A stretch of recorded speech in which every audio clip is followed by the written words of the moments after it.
Buongiorno a tutti quanti. Allora, tanto un saluto a tutti. Scusatemi un po' la voce, un po' l'umore, ma ecco, sto cercando di risolvere qualche problemino, mettiamo, ecco, un po' di salute che ho avuto anche un po' nel passato. Tranquilli, niente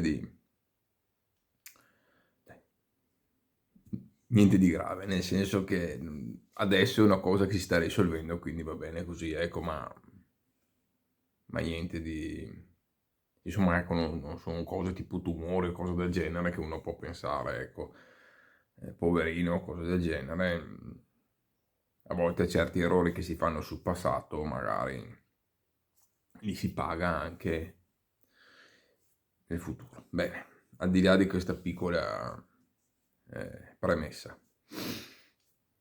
volevo parlare con voi eh, su come mantenere i saponi e quali possono essere eh, certe problematiche e come faccio io. Allora, se un sapone è saponificato bene, ok? Cioè, se un sapone ha la maggior parte dei suoi ingredienti saponificati, state tranquilli che vi durerà nel tempo.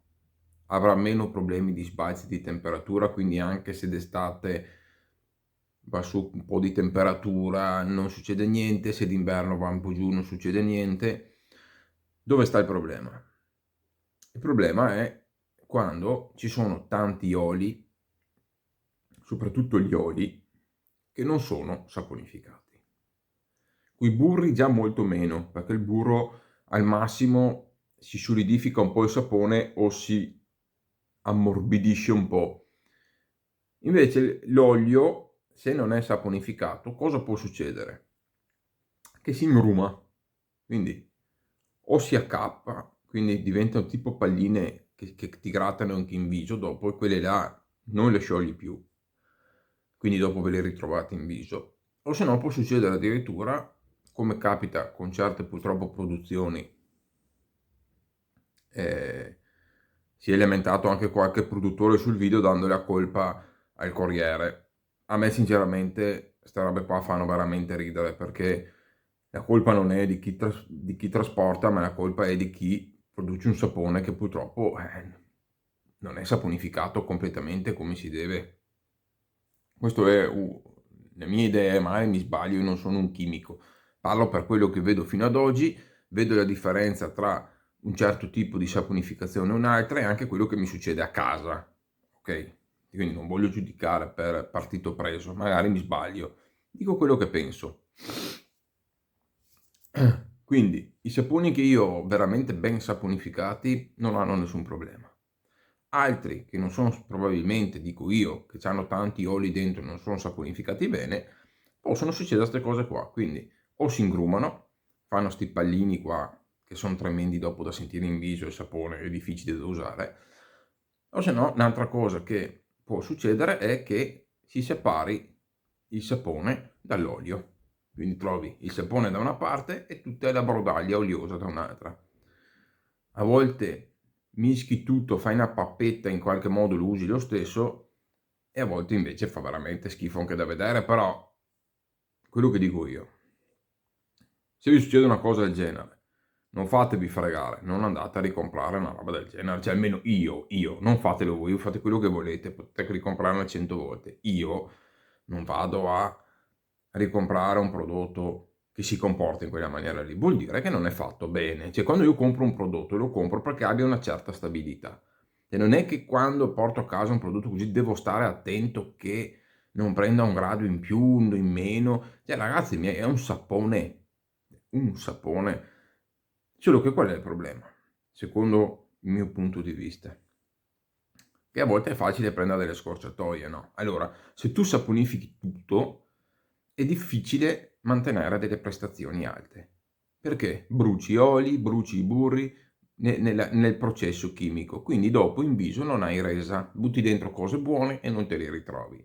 Se invece tu saponifichi il meno possibile, quindi fai una base di saponificazione, dopo gli oli, i burri, tutto, aggiungi tutto senza che siano ben saponificati, in viso tu ti ritrovi tutti quegli oli lì, quei burri lì, ti fanno un bel strato grasso, ti danno anche magari un buon post rasatura, una buona protezione, però quello che dico io che è una cosa che quasi quasi vi potete, fate una prova voi e poi mi dite com'è, fate una prova, così capite un po' il concetto. Prendete, avete a casa un Vitos, qualche sapone da pochi euro, no? Che ha poca resa. Prendete e ci mettete dentro 3-4 gocce di olio di jojoba, 3-4 gocce di olio di argan, ci mettete dentro mezzo cucchiaino, poco quello perché ti impasta tanto, mezzo cucchiaino di burro di karité. Mischiate tutto bene, mischiate tutto e vi fate la barba. E dopo mi dite, vi sembra di avere un sapone da 20-25 euro, ma non vale 20-25 euro quel sapone lì. È come dopare, dare del doping a un sapone, ok? È come uno che fa palestra e gli butti dentro 20 siringhe di questo e di quello e ti alza un camion. Ma quella non è la sua vera forza, ok? Del sapone. Anche perché dopo alzi due cose ed esplode quello che sta sollevando, gli esplode un braccio, capito? Perché sta andando oltre le sue possibilità. Lo fa solo perché gli hai dato delle sostanze che gli permettono di fare quella cosa lì. Ecco perché a volte certi marchi, anche se sono ottimi, purtroppo io non lo posso sapere, cioè io non posso sapere cosa è stato saponificato, come è stato saponificato, dall'INCI non riesci a capire queste cose qua. Ed è per questo che certi marchi che magari subito mi piacevano molto, che avevano una bella resa, e dopo quando a casa comincio ad accorgermi che sono oli che scappano fuori dal sapone, si ingruma, succede questo, quello, quell'altro, non li uso più. Un po' mi è successo con Abate, mi è successo con Extra, mi è successo con un Fiuco del Marchese, mi è successo con alcuni di Grooming Depth, quelli le basi più semplici, le base fortis. E dopo dove che mi è successo anche? Insomma, adesso non mi ricordo. Comunque mi è successo su alcuni marchi, queste cose qua. Uno Stirling, ad esempio, nella sua semplicità, ok? Ma è saponificato bene. È saponificato bene perché ho degli Stirling che uno mi era rimasto in una stanzina al freddo a meno 5 gradi e dopo è andato in estate a 40 gradi, è rimasto sempre uguale, il sapone è sempre perfetto. Quindi si può saponificare bene, non è facile, soprattutto quando tu carichi tanto il sapone, quindi tu più li carichi di grassi e di oli, più è difficile saponificare tutto quanto. E quindi cos'è che facciamo in questo caso qua?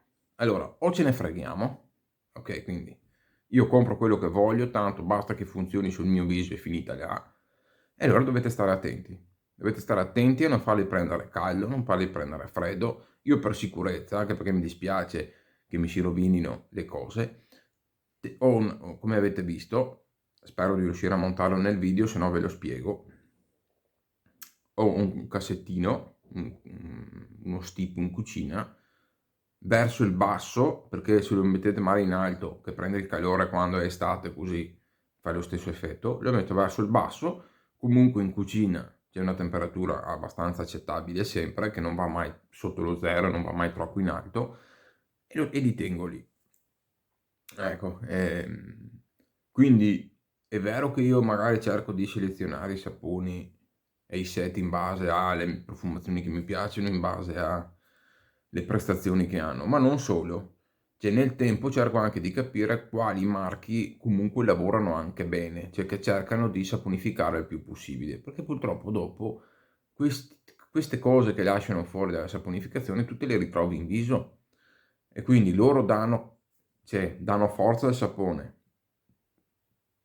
È come dopare un sapone, tu dopi un sapone, però dopo ne paghi le conseguenze. Solo che chi è che le paga le conseguenze? Le pago io, che ho speso i soldi, e mi ritrovo un sapone che ha i grumi.